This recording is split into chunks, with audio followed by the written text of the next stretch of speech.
السلام عليكم ورحمة الله وبركاته. أهلا بكم في فيديو جديد مهم جدا لكل طالب في ثالثة ثانوي. النهاردة بإذن الله هنتكلم عن درجات الرأفة. هقولك إيه هي درجات الرأفة وبتتوزع إزاي وإيه الحالات اللي بيتاخد فيها درجات الرأفة وإيه الكلام الجديد اللي نزل السنة دي عن درجات الرأفة. بس قبل بقى ما نبدأ في الفيديو بتاع النهاردة اتأكد إن أنت مشترك في القناة علشان أي فيديو ننزله على القناة الفترة الجاية يوصلك في ميعاده بإذن الله ومفيش أي حاجة تفوتك. أولا، يعني ايه درجات رأفة؟ درجات الرأفة دي هي عدد من الدرجات الإضافية اللي الوزارة بتديها لبعض الطلاب في حالات معينة، والهدف من درجات الرأفة دي ان الطالب ينجح في المادة اللي هو سقط فيها، او ان الطالب يخش دور تاني في مواد قليلة بدل ما يعيد السنة كلها. دي درجات قانونية وموجودة في اللوائح من سنين، وبتستخدم طبعا في حالات محددة جدا لما الطالب يكون قريب من النجاح، يعني لو اقل من درجة النص في المادة المعينة دي بتنضاف له الدرجات دي علشان ينجح ويعدي. يعني انا مش لازم اجيب النص في المادة اللي انا خايف منها علشان اعدي، مش لازم. في درجات رأفة هتنجحني، في درجات رأفة هتنجحك، وكل سنة بيكون في درجات رأفة. طيب تعالى بقى لرقم 2، درجات الرأفة نسبتها قد ايه؟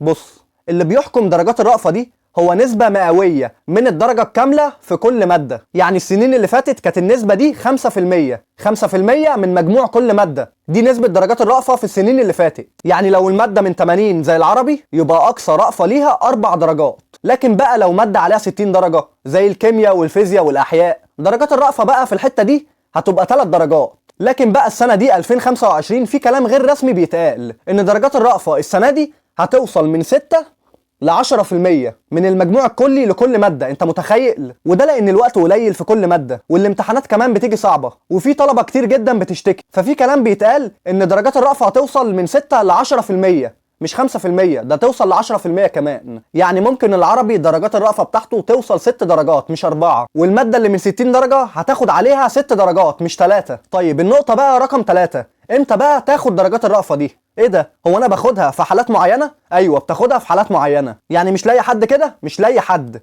انت بتاخد درجات الرأفة دي في حالات معينة هقولك عليها دلوقتي. الحالة الاولى اللي انت تاخد فيها درجات الرأفة اللي انت تكون ساقط في مادة واحدة بس وباقي المواد التانية كلها ناجح فيها. يعني انت جايب اقل من 50% في مادة واحدة بس. وفي الحالة دي بقى لو الفرق بين درجته ودرجة النجاح في حدود درجات الرأفة، اللجنة بتديله الدرجات دي علشان ينجح. يعني لو واحد جايب 38 في العربي والعربي من 80 درجة، النجاح في العربي من النص يعني من 40، هو فاضله درجتين عشان ينجح، اللجنة بتديله الدرجتين دول. طيب الحالة التانية علشان تاخد درجات الرأفة ايه هي؟ بص، الحالة التانية اللي انت لازم تكون ساقط في 3 مواد. بس خلي بالك، في الحالة دي اللي انت تكون ساقط فيها في 3 مواد القانون بيقول اللي انت تعيد السنة. بص، القانون بيقول ان انت لو ساقط في مادتين بتخش دور تاني مش بتعيد السنة. لو 3 مواد بتعيد السنة. بس الوزارة من كرمها الواسع عليك اتدخلت، قالت بص، لو انت سقطت في 3 مواد مش هنعيدوك السنة.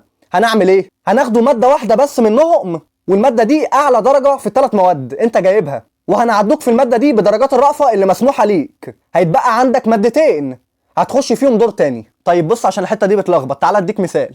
لو طالب ساقط في العربي والكيمياء والفيزياء واكتر مادة هو جايب فيها مجموع في ال3 العربي، يعني هو مثلا كان جايب 38 من 80 في العربي، فاضله درجتين ان هو يعدي، اللجنة هتديله الدرجتين دول والمادتين التانيين هيخشهم دور تاني بدل ما يعيد السنة كلها. طيب تعالى بقى اقول لك الكلام اللي بيتقال دلوقتي الفترة دي عن درجات الرأفة. اللي بيتقال الفترة دي ان الوزارة ناوية تزود درجات الرأفة علشان تساعد اكبر عدد من الطلاب، خصوصا بعد الضغوط اللي حصلت في الجدول والمواد المتتالية. لكن لحد دلوقتي مفيش تصريح رسمي نهائي لدرجات الرأفة، فانا عايزك تخلي تركيزك الاساسي اللي انت ما تعتمدش على درجات الرأفة، وعايزك كمان تشد جامد قوي قوي قوي في مادة الاحياء اللي جاية. اخر مادة دي يا جماعة مهمة جدا، ممكن تنقلك 180 درجة حرفيا، اسمع مني. ودي اكتر مادة بيطولوا في ليالي الامتحان فيها، علشان دي اخر مادة والطالب بيكون ناسي المنهج فبيضطر يذاكره من اول وجديد. وبالتالي الوزارة ساعدتك اللي انت تعمل كده، اللي انت تذاكر كويس وتحل كتير. المادة دي حل بس يا شباب، والله العظيم حل. ولو انت لسه ما خدتش دلوقتي الملزمه بتاعت الاحياء بتاعتنا انت فايتك كتير. الملزمه اللي انا عاملها لك اللي مجمع لك فيها اخر 11 امتحان ثانويه عامه نظام جديد، التجريبي والدور الاول والدور الثاني، معدلها طبقا لاخر التعديلات اللي اقرها الوزير. يعني شلت لك جزء الاحياء اللي اتلغى وحطيت لك مكانه جزء الجيولوجيا، وبالتالي بقى عندك ملزمه 100 صفحه. الملزمه ال 100 صفحه دي فيها كل اسئله واشكال امتحانات السنين السابقه.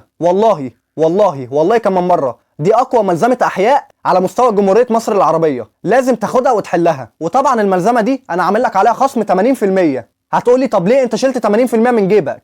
هقول لك علشان في ناس بتتفرج عليا مش من قدرتها ان هي تشتري، وبالتالي انا ساعدتهم. يعني انت هتاخد ملزمه الحل 100 ورقه ومعاه كمان نموذج الاجابات، هتاخد الاتنين دول ب 30 جنيه بس. ونصيحه مني، نصيحه مني بجد، اعتمد على الملزمه دي في ليالي الامتحان بس، ما تحلش غيرها. دول 100 ورقه، يعني انت معاك ملزمه كبيره تقعد تحل فيها براحتك، و30 جنيه مش حاجه. لو عايز الملزمه ابعت لي على الواتس على الرقم اللي هيظهر قدامك ده، هبعتها لك على طول. سلمتم يا شباب، دمتم في امان الله، سالمين امنين، والسلام عليكم ورحمه الله وبركاته.